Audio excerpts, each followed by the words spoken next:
Before the comic book men graced our screens with a lovable group of ragtag comic book store clerks from New Jersey, long before four scruffy Staten Islanders impractically joked their way into the hearts of America, there was Tell 'em Steve Dave. Fueled by the wit and wisdom of Brian Johnson, Walt Flanagan, and then tech guy Brian Quinn, Tell 'em Steve Dave was a rough and tumble podcast born on the back of Kevin Smith's Smodcast. The focus was whatever the boys happened to be bickering about at any given moment, and over the years, Tell 'em Steve Dave has grown into a monstrous success. They've recorded over 400 episodes, have released several Blu-ray and DVD specials, and they now run one of the most successful accounts on Patreon, consistently delighting fans literally around the globe with their audio and video projects. But it wasn't always that way. It took a series of bizarre left-field ideas on the podcast to propel them to stardom. And tonight we look back at one of the earliest examples of the brilliance recorded by Tell 'em Steve Dave. Ladies and gentlemen, my name is Git'em, and this is the history of making hay.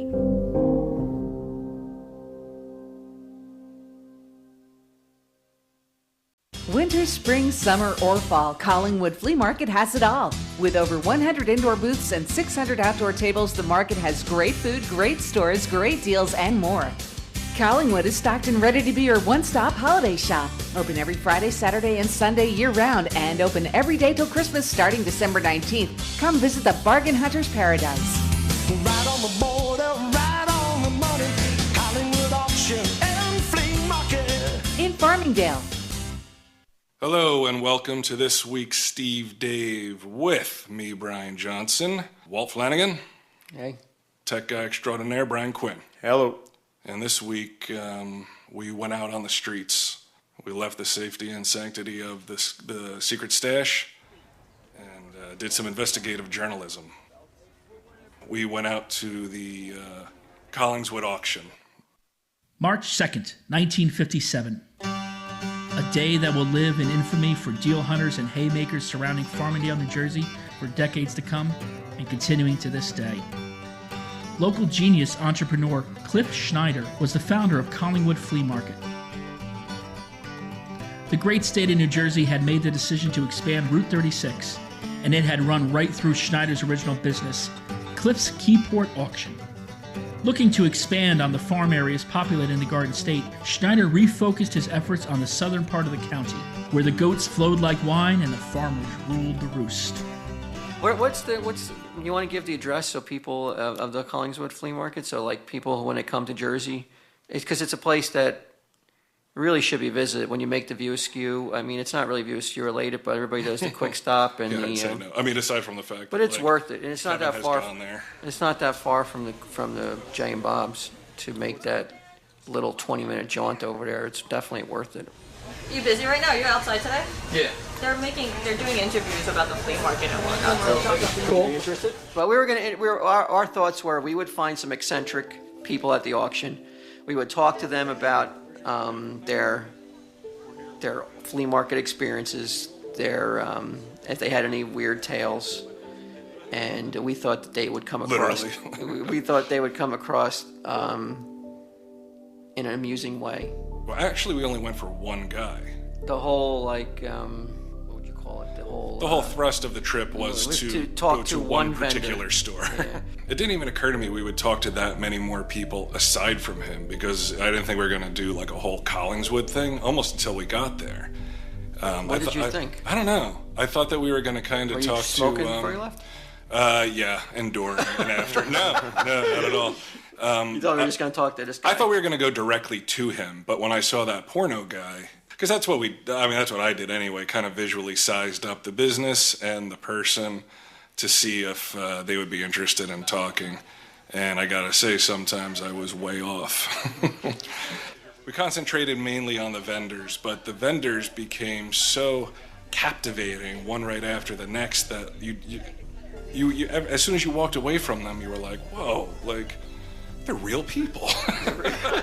Which sounds fucked up because, you know. Real people who with are backstories. working at a place where they probably don't get a lot of, they're probably not like living extravagant lifestyles, but they were still happy.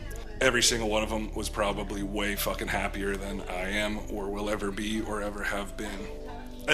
Judging from the little bit that we saw there, you know. Right. I mean, it's just a small window into their lives, of course, talking to them. But it was, Left you wanting more. yeah, people came across as hard, like working hard at an existence that You would think it would be hellish. you wouldn't, yeah, and hustlers, not like in a bad way, but like they hustle for their money. They're moving. They're not like sitting down just going like, woe is me. No, they're going out and they're getting product and they're getting there at 4 a.m. and doing hard work. Things hadn't changed much over the previous 50 years.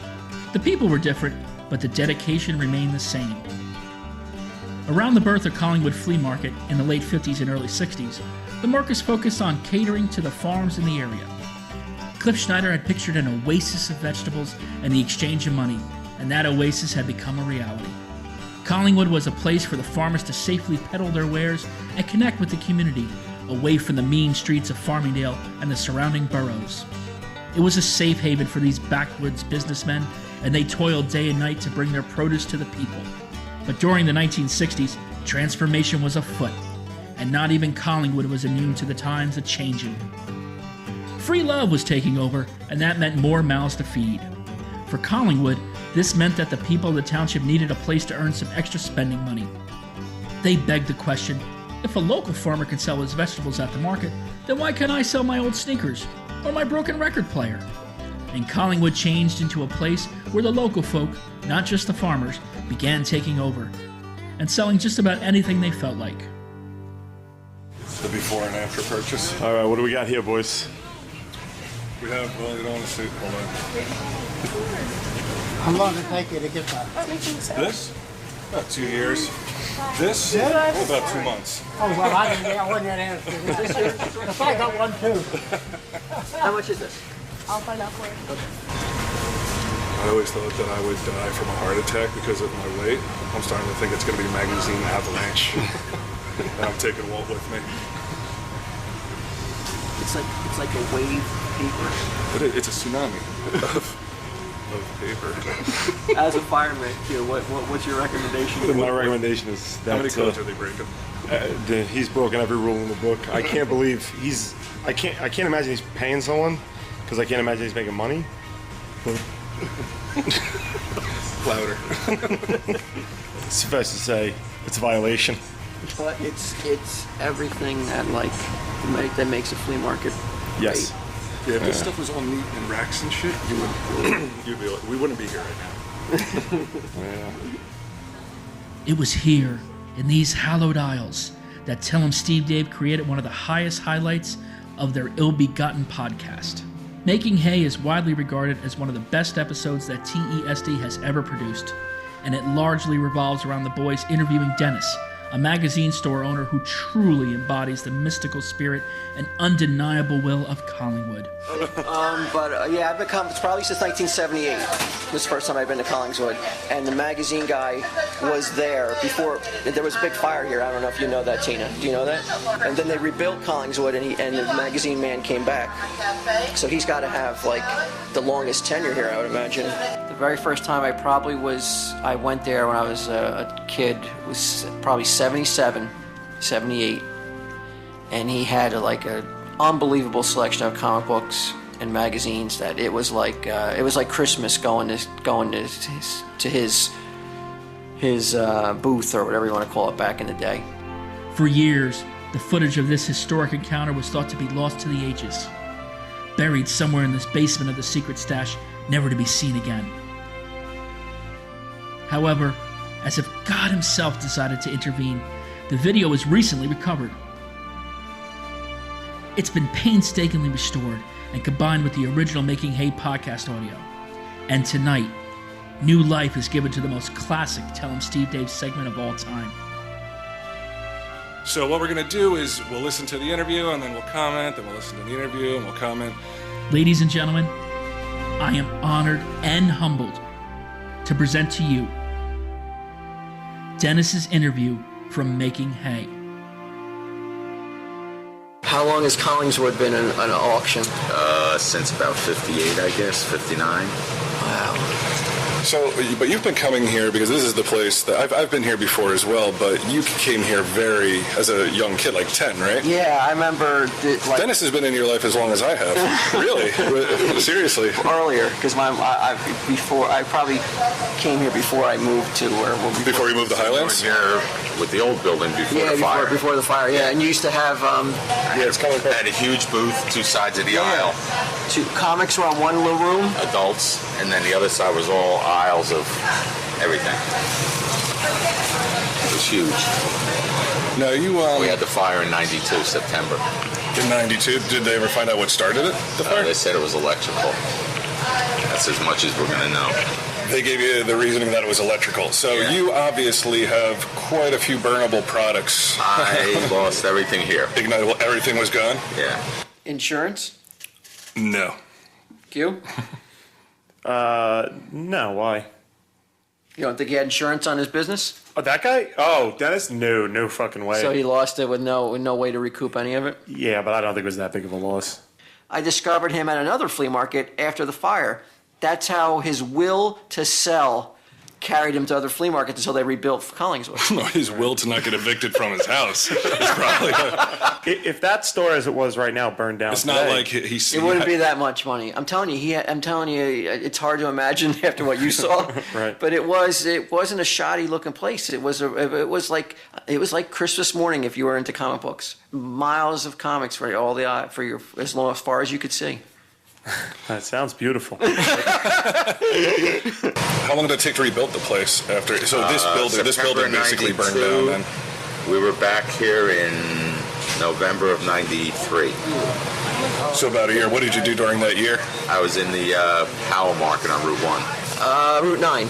Route 9.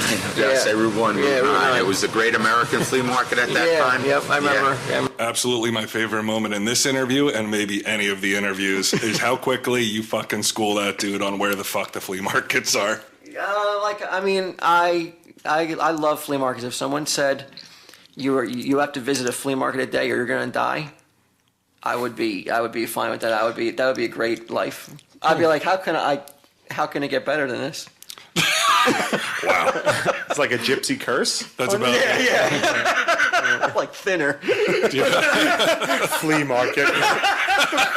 Did you have any satellite stores like Englishtown or Columbia is the other one that we keep hearing? Columbus is the other one that we keep hearing. Columbia. Yeah. We only fucking heard about 5 people tell us that it was Columbus.